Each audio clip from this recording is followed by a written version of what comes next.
Hi friends, Deepavali sweet laddu செஞ்சு முடிச்சாச்சு. ஒரு கப் நிறைய கடலை மாவு எடுத்துட்டேன். எண்ணெய் ஊற்றி காய வச்சுட்டேன். கடலை மாவில் கொஞ்சம் கொஞ்சமாக தண்ணி சேர்த்து நல்லா கலந்துக்கோங்க. லைட்டாக ஒரு பிஞ்சுக்கு பேக்கிங் சோடா மட்டும் போட்டிருக்கேன். இந்த கன்சிஸ்டன்சிக்கு கலந்து எடுத்துக்கோங்க.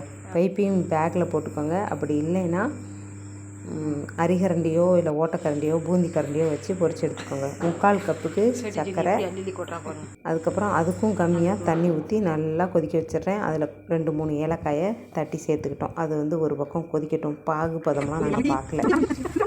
நல்லா சர்க்கரை கரைஞ்சி வந்தால் போதும்.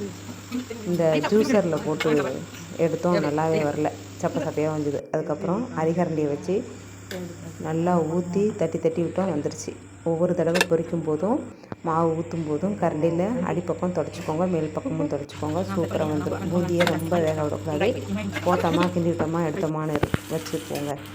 எல்லாத்தையும் பொரித்து எடுத்துகிட்டு பாகில் போட்டு நல்லா கலந்து வச்சுட்டு மறுநாள் காலையில் முந்திரியும் திராட்சையும் வறுத்து உள்ளே போட்டுட்டு பாதி அளவு மட்டும் மிக்ஸி ஜாரில் போட்டு ஒரு திருப்பு மட்டும் திருப்பி உள்ளே போட்டு சூப்பராக லட்டு பிடிச்சி எடுத்துட்டோம். இந்த தீபாவளிக்கு நாங்களும் சூப்பராக ஸ்வீட்டு லட்டு செஞ்சு முடிச்சிட்டோம். ஒரு 45 லட்டுக்கு பக்கமாக வந்தது. நீங்களாம் ஸ்வீட்டில் என்ன செஞ்சீங்க அப்படின்றத சொல்லுங்கள். பாய், தேங்க்ஸ் ஃபார் வாட்சிங். ஹாப்பி தீபாவளி.